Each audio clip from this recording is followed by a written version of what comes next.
de Dufaux.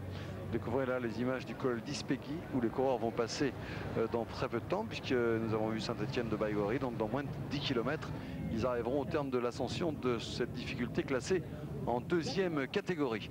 Je le rappelle, si vous nous rejoignez, que nous n'avons pour l'instant que des images d'hélicoptères. L'hélicoptère que nous retrouvons là, pas d'image moto pour l'instant, à la suite d'un mouvement qu'on peut appeler mouvement de grève, donc de l'ensemble des motards du Tour de France à la suite de l'accident hier de Patrick Bautreau et Jacques Garcia qui ont été heurtés par la voiture d'Alvaro Pigno de la Kelmé.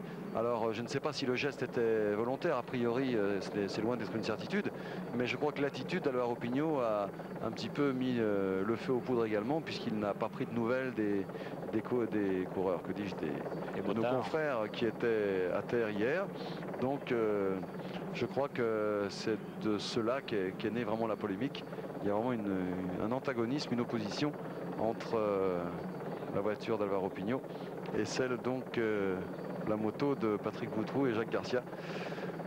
Épisode ô combien regrettable qui nous prive pour l'instant des images moto. Alors Stanizer, qui avait lancé cette échappée, qui était parti seul, est lâché. Ils ne sont donc visiblement plus que 10. Alonso, Jonker, N, Bartoli, Perona, Hervé, Breukink, Ferrigato, Voskamp et Salvato. Ils sont 10 hommes en tête, avec un écart pour l'instant à peine supérieur à 30 secondes.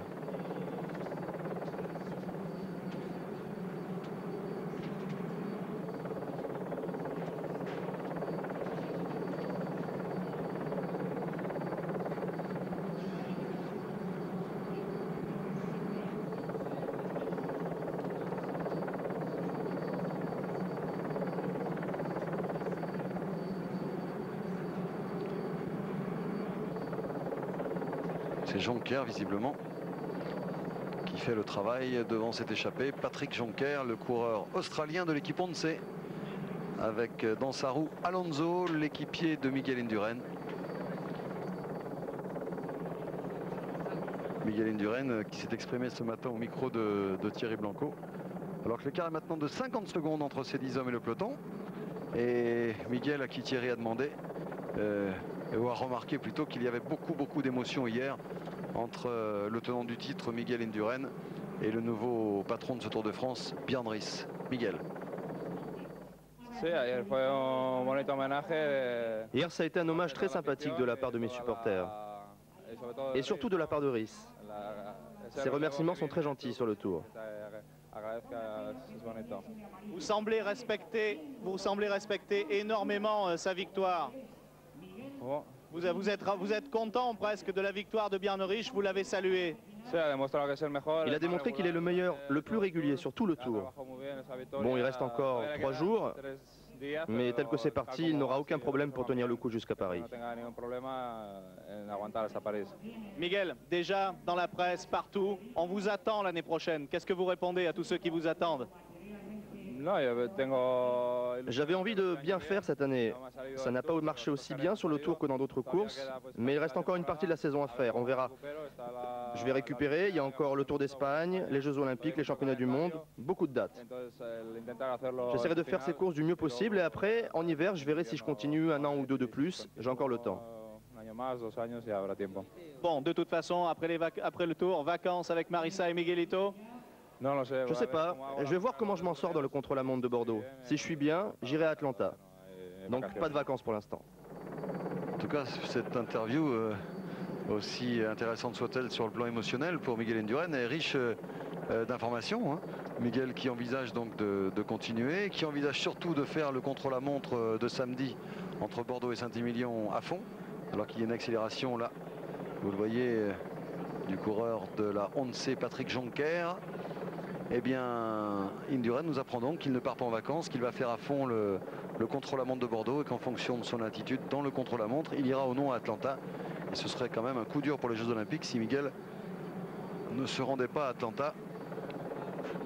Il a parlé également de sa participation au Tour d'Espagne, puisque vous le savez maintenant, le calendrier a été remodelé depuis l'an passé et les dirigeants internationaux ont eu la très belle idée de répartir mieux les 3 grands tours nationaux sur la saison, avec un Tour d'Italie au mois de mai, un Tour de France au mois de juillet et un Tour d'Espagne au mois de septembre.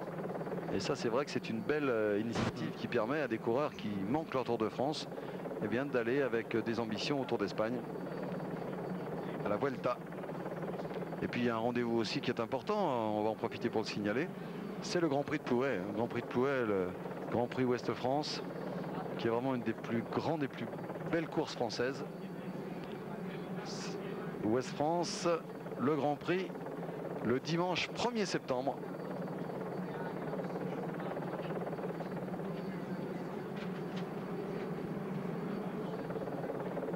Alors qu'on a toujours une dizaine d'hommes en tête.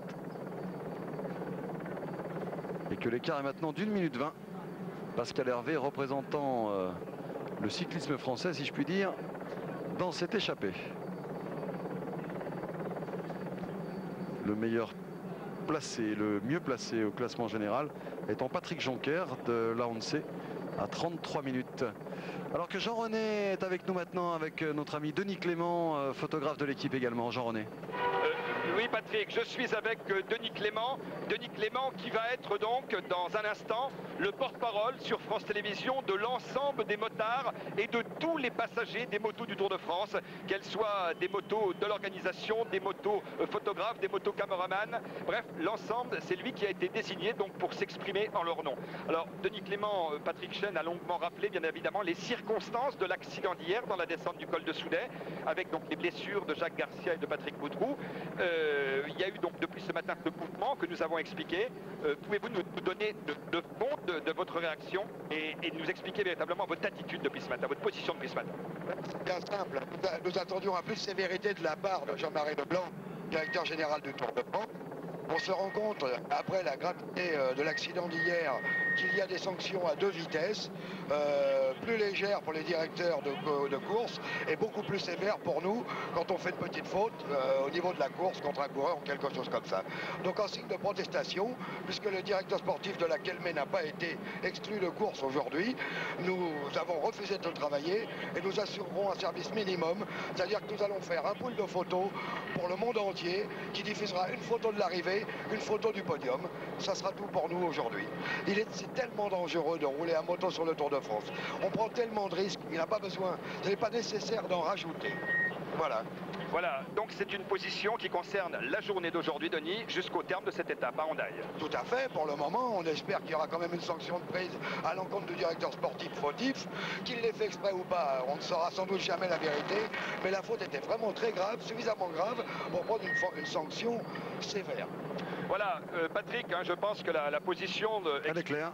Est très claire, expliquée par notre confrère, donc photographe de l'équipe, Denis Clément. Merci Denis. Nous allons donc, je vous l'ai expliqué tout à l'heure, Denis, nous sommes d'accord. Nous allons aller voir maintenant Jean-Marie Leblanc qui va s'exprimer au nom de la direction du Tour de France et bien évidemment le représentant des directeurs sportifs qui nous donneront chacun leur position, comme je vous l'avais expliqué tout à l'heure. Tout à fait, merci Jean-René. Merci Denis. Voilà, donc vous savez maintenant ce qui se passe sur le Tour de France et c'est vrai que... Bon, je ne sais pas comment vous ressentez tout cela vu de chez vous. Les réactions sont bien sûr très diverses dans ces cas-là, selon votre sensibilité. Mais je crois qu'il y a une chose qu'on doit reconnaître, c'est que ces motards et ces photographes, et ne voyez pas de la démagogie de notre part, ni un excès de camaraderie, mais c'est vrai que ce métier est difficile et qu'il y a tellement de complicité entre les coureurs et les motards, les photographes et les caméramans qu'ils font un petit peu tous le même boulot.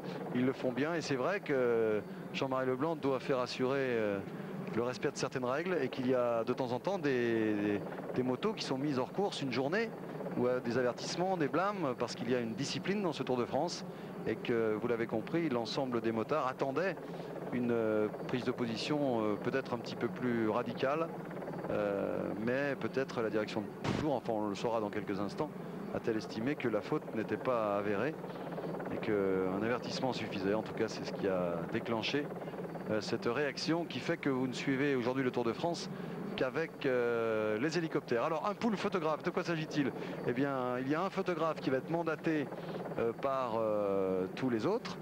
Ce qui se passe généralement dans les voyages présidentiels, quand on ne peut pas avoir une troupe de photographes trop importante ou de caméramans, il y a un pool, c'est-à-dire qu'on désigne un représentant qui fait une photo et cette photo est diffusée dans toutes les agences. Donc demain, c'est la même photo que vous verrez sans doute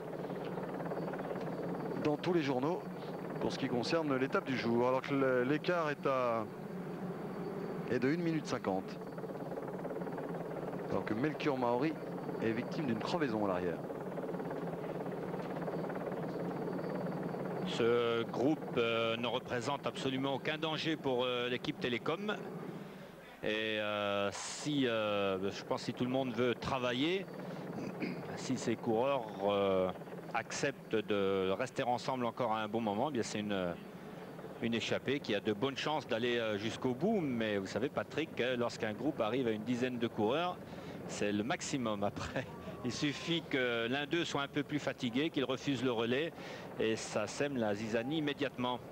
Alors que vous suivez cette image avec une caméra fixe, vous savez que lorsque les coureurs franchissent un col, ce qui est le cas dans ce col d'Ispegui ici, eh bien nous plaçons des moyens avec un quart intermédiaire. Eh bien c'est avec une des caméras de ce quart intermédiaire qu'on a attrapé, si je puis dire, l'échappée.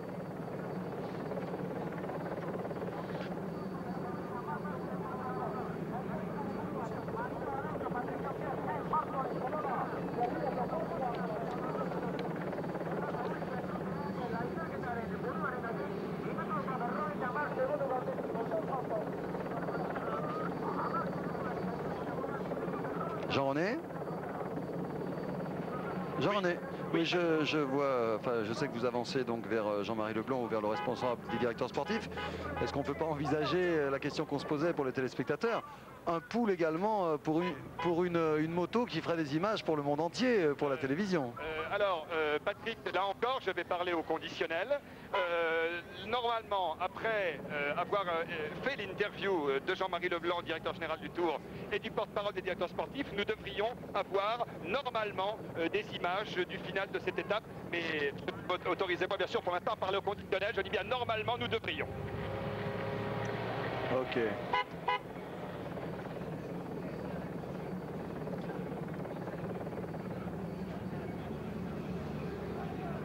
Donc l'échappée est en train de se développer tranquillement, j'allais dire. On jettera un coup d'œil tout à l'heure sur ce qui peut se passer à l'arrière du peloton, car on annonce déjà des coureurs en difficulté. Avec Jackie Durand notamment, qui connaît quelques problèmes pour suivre ce peloton que vous découvrez maintenant. Avec la caméra placée au sommet du col. Ce col d'Ispegui est assez difficile. On monte pendant près de 8 km et demi, à un pourcentage de 6,5 environ. Ça fait donc un col qui est... Bon, le col par lui-même n'est pas très difficile, hein, mais après les efforts qu'ont dû déployer les coureurs hier, ça devient une journée dure. Il faisait très chaud hier, il fait de nouveau très chaud aujourd'hui.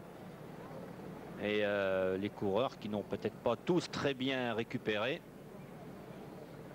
eh bien, vont connaître des difficultés dans la montée de ce col.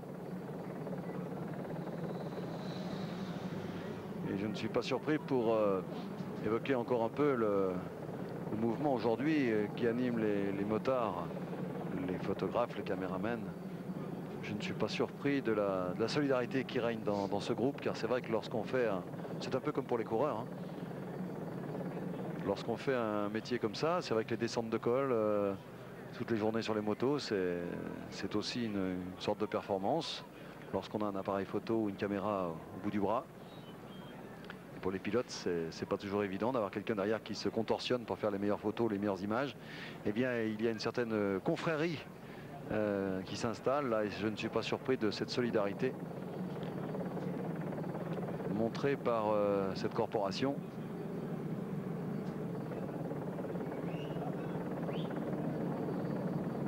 Jean-René. Oui, Patrick. Vous êtes avec Roger Leget, je crois. Oui, effectivement, avec Roger Leget pour entendre, bien évidemment, comme nous en sommes convenus tout à l'heure avec l'ensemble des pilotes, des photographes et des caméramans, entendre donc les trois versions, les trois positions, celle maintenant de Roger Leget au nom de l'ensemble donc des 22 directeurs sportifs de ce Tour de France par rapport à l'incident qui s'est passé, Roger, et bien évidemment par rapport à l'avertissement qui a été donné tout à l'heure par la direction de course à Alvaro Pignon. Ouais, je crois qu'il y a plusieurs problèmes dans ce dossier. C'est vrai que les motos, les voitures, les directeurs sportifs, nous sont tous amenés à prendre quelquefois des risques, mais cela n'empêche pas la cohabitation et généralement c'est quelque chose qui se passe très bien. Cela dit, c'est vrai qu'hier, une chute grave, qui aurait pu être encore plus grave, est à déplorer. Ce que je regrette effectivement, c'est cette vie communautaire sur le Tour de France. Et effectivement, j'aurais souhaité qu'Alvaro Pino, pour le moins, s'arrête pour voir un petit peu ce qu'il se passait. Et peut-être après se renseigner hier soir, se renseigner ce matin, comme certains directeurs sportifs l'ont fait, auprès de nos amis photographes et motards sur ce Tour de France. Et je crois que c'était le minimum à faire. Alors concernant la décision de la Société du Tour de France, je sais que quelquefois ça a été plus vigoureux, plus dur. Je me rappelle de l'exclusion d'une journée de Yann Ras. Je me rappelle de l'exclusion de Seren Guimard une journée parce que ces coureurs n'étaient pas descendus en vélo comme les autres. Et il y avait une exclusion. Aujourd'hui, la décision est un sévère avertissement. C'est vrai que quelquefois aussi, on le voit dans les communiqués, certaines motos ont une exclusion d'une journée. Alors ça, effectivement, c'est la direction du Tour qui prend cette décision-là. Mais pourquoi cette solidarité des directeurs sportifs avec Alvaro Pino? Alors que quand on vous entend, Roger, on a quand même l'impression que vous vous rendez compte qu'Alvaro Pino n'a peut-être pas été, au moins après l'accident. Sur l'accident, on ne sait pas, on ne saura peut-être jamais, mais au moins après, n'a peut-être pas eu l'attitude qu'il aurait fallu avoir sur le plan humain, quoi. Exactement, c'est ce que je viens de dire. Oui, mais alors pourquoi cette attitude des directeurs sportifs, cette solidarité derrière Alvaro Pino après qu'il ait reçu cet avertissement? Il est très difficile. Je ne sais pas ce qu'on peut faire, mais je crois qu'il y a surtout une grande solidarité entre les directeurs sportifs et la presse et les motos qui vivent 3 semaines ensemble, toute l'année ensemble. Et ça, je crois qu'on ne peut pas enlever cette solidarité des directeurs sportifs par rapport à votre corporation, les motards, par rapport à la télévision, par rapport aux journalistes de presse, par rapport aux photographes. Et je crois qu'elle existe vraiment. Et alors c'est vrai que le Tour de France continue. C'est vrai que je souhaiterais effectivement qu'Alvaro Pino vienne s'excuser de manière formelle auprès de vous et auprès du photographe de l'équipe et du motard. Eh bien, merci Roger Leget pour une position qui mérite évidemment de l'honnêteté, de la lucidité, Patrick, je crois. En effet, mais c'est vrai que Roger Leget défend du bout des lèvres son confrère. Bon, j'espère que chez vous, vous comprenez, je vais dire, la situation. C'est vrai qu'il faut replacer cela également dans un contexte de vie communautaire longue et difficile.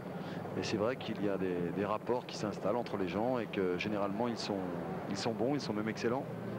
Mais que là, un incident de ce type, et vous l'aurez compris même dans les propos de Roger Leget, alors qu'il y a des coureurs en difficulté, ou qui tentent en tout cas de revenir sur le groupe. Oui, ce sont des coureurs qui reviennent sur les 10 plutôt là. Peut-être Alberto Eli avec son maillot MG. Alors là, on se retrouve donc toujours avec les 10 coureurs. Alonso, Jonker, N, Bartoli, Perona, Hervé, Breukink, Ferrigato, Voskamp et Salvato. Et puis derrière, je crois que c'est Alberto Eli là qui revient, qui serait donc le 11e coureur à faire partie de ce groupe, sauf erreur. Oui, c'est bien lui. Il y a déjà Bartoli devant pour la MG. Il y aura 2 MG maintenant. On se retrouve donc avec 11 coureurs. Il y a fait un effort solitaire là pour revenir sur la tête. Alors qu'actuellement c'est Breukink qui emmène devant Alonso, devant Pascal Hervé, devant Jonker, devant Ferrigato. Et au bout d'avant, on voit encore d'autres coureurs qui sont en train d'essayer de s'intercaler et de revenir sur les échappées à la faveur donc de l'ascension de cette côte, de ce col, même le col d'Ispegui. Superbe col classé en 2e catégorie. Voici donc Hervé, Breukink, Ferrigato, Jonker, N qui représente la Télécom à l'avant. Il y a également Salvato